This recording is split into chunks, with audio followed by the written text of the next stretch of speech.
जय हिंद बच्चों, Rahman physics classes में आपका स्वागत है।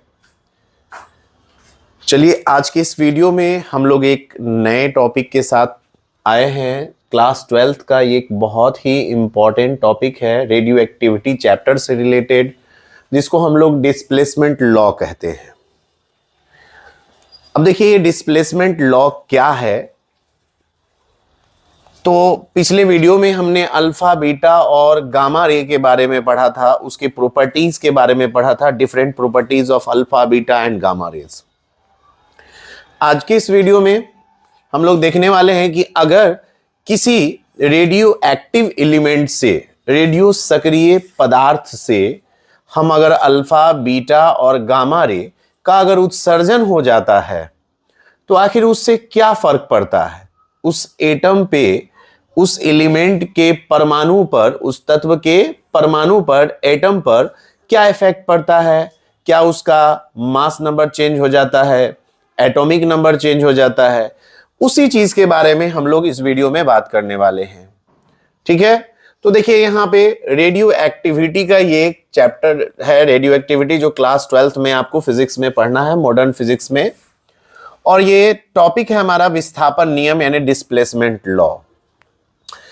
अब देखिए ये लॉ का पहला नियम ये है, ये फर्स्ट ऑफ ऑल पहला बात ये कहता है कि जो भी रेडियो एक्टिव विघटन होता है, रेडियो सक्रिय विघटन होता है, डिसइंटीग्रेशन होता है, टूटता है, उसमें या तो एक अल्फा कण निकलेगा या एक बीटा कण निकलेगा। ठीक है, जैसा कि आप देख रहे हैं यहां पे, या तो आपको एक अल्फा कण निकलना है या एक बीटा कण निकलना है। ना तो दोनों एक साथ निकलेगा और ना ही एक बार में एक से अधिक। जो भी रेडियो सक्रिय विघटन होता है बच्चों, उस रेडियो सक्रिय विघटन में या तो एक अल्फा कण निकलेगा या एक बीटा कण निकलता है। अर्थात ना तो दोनों एक साथ और ना ही प्रत्येक बार में एक से अधिक कण निकल सकता है, निकल सकता है। ठीक है, तो क्या होगा, डिस्प्लेसमेंट लॉ क्या कहता है हमारा कि सभी रेडियो सक्रिय विघटन में या तो एक अल्फा कण निकलेगा या एक बीटा कण, ना तो दोनों एक साथ और ना ही एक बार में एक से अधिक निकल सकता है। दूसरा है हमारा यहां पे कि एक अल्फा कण उत्सर्जित होने पर नए तत्व का परमाणु बनता है। यहां ध्यान दीजिए, ये रेडियम है, इसमें से अगर हम एक अल्फा कण निकाल लिए यहां पे, तो देखिए यहां रेडॉन बन गया यानी 86 आ गया, यानी कि नए तत्व का परमाणु बन गया, जिसकी परमाणु संख्या 88 थी, 86 हो गई, यानी 2 इकाई घट गई। और द्रव्यमान संख्या 226 थी, 222 हो गई, यानी 4 इकाई कम हो गई।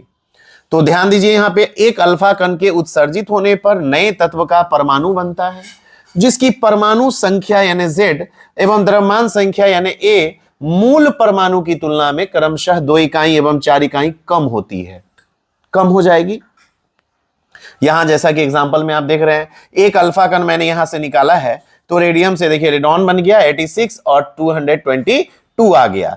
ठीक है, अब देखिए ये तीसरा नियम कहता है कि बीटा कण के उत्सर्जित होने पर बच्चों एक तब भी नया एटम बनेगा, नए तत्व का, जिसकी परमाणु संख्या मूल से एक अधिक होगी। यहां ध्यान दीजिए, रेडॉन से फ्रोनियम बन गया, यहां पे आरएन था, कोई भी एलिमेंट है, अगर उसमें मान लीजिए हम एक बीटा का निकाल दिए तो परमाणु संख्या जितनी थी उससे एक अधिक हो जाएगी। यहां 86 थी, 87 हो गई, लेकिन द्रव्यमान संख्या पे कोई चेंज नहीं होगा, वो उतना का उतना ही रहेगा।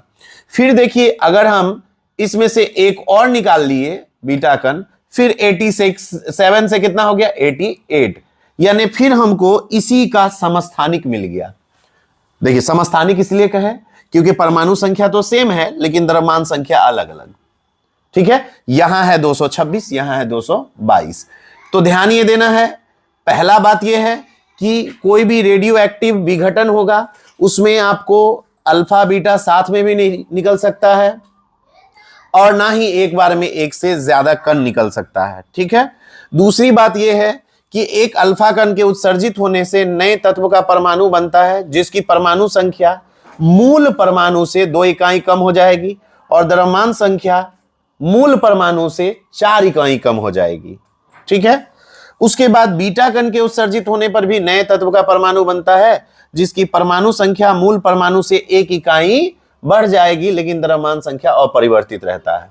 देखिए द्रव्यमान संख्या अनचेंज्ड है, 86 हो गया, 86 से फिर 87, 87 से 88 बीटा कण निकलने पर। ठीक है, उसके बाद गामा किरण के उत्सर्जन से परमाणु संख्या एवं द्रव्यमान संख्या अपरिवर्तित रहती है। ठीक है बच्चों, तो ये था हमारा आज का एक छोटा सा वीडियो ये डिस्प्लेसमेंट लॉ पे, और इसको हम उम्मीद करते हैं आप बेहतर तरीके से समझे होंगे। तो डिस्प्लेसमेंट लॉ जो कि रेडियो एक्टिविटी का एक बहुत ही महत्वपूर्ण टॉपिक है, इससे आपके एग्जाम में ये एग्जाम्पल वाला क्वेश्चन जरूर आता रहता है ना। कई बार बिहार बोर्ड के एग्जाम में ये पूछा गया है 2 मार्क्स में, जैसे कि यहां पे हमने दे दिया, यहां पे अल्फा कण, यहां पे आपको परमाणु संख्या द्रव्यमान संख्या नहीं देगा, यहां अल्फा कण दे देगा, यहां बीटा कण दे देगा, यहां बीटा कण दे देगा, और लास्ट में ये यहां पे परमाणु संख्या और द्रव्यमान संख्या आपको क्या करना है, फिल करना है, भरना है कि यहां पे जो खाली जगह है उसको भरिए। ठीक है, तो समझ में आ गया। क्या होगा कि फिर से मैं एक बार समझा दूं कि सभी रेडियो सक्रिय विघटन में या तो एक अल्फा कण या एक बीटा कण निकलता है बच्चों, दोनों ना तो एक साथ निकलेगा ना एक बार में एक से अधिक। दूसरा, अल्फा कण उत्सर्जित होने पर नए तत्व का परमाणु बनेगा, जिसकी परमाणु संख्या और द्रव्यमान संख्या मूल परमाणु की तुलना में 2 इकाई और 4 इकाई कम हो जाएगी, जैसा कि एग्जाम्पल में यहां है। एक अल्फा कण निकलने से 88 से 86 हो गया, 226 से 222 हो गया। बीटा कण के उत्सर्जित होने पर परमाणु संख्या 1 इकाई बढ़ जाएगी, जैसा कि 86 से 87 हो गया, लेकिन द्रव्यमान संख्या अपरिवर्तित अनचेंज्ड है। उसके बाद गामा के उत्सर्जित होने से कुछ नहीं होना है। ठीक है, कोई चेंज नहीं होगा।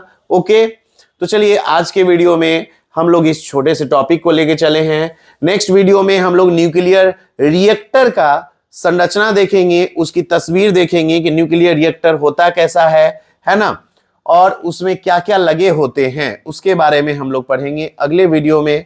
मिलते हैं अगले वीडियो के साथ, जब तक बने रहें हमारे चैनल पे, और नए वीडियोस के लिए हमारा चैनल सब्सक्राइब जरूर करें। और जैसा कि आपको मालूम है कि हमारा ऑफलाइन क्लास काशीपुर समस्तीपुर बिहार में चलता है, और वहां पे 12th के लिए जो नए बैचेज हैं वो 3 जनवरी से सुबह 7 से 8 और 8 से 9 के टाइम में स्टार्ट होने जा रहा है, 3 जनवरी से। तो जो भी बच्चे ज्वाइन करना चाहते हैं ऑफलाइन क्लासेस, वो जल्द से जल्द संपर्क करें।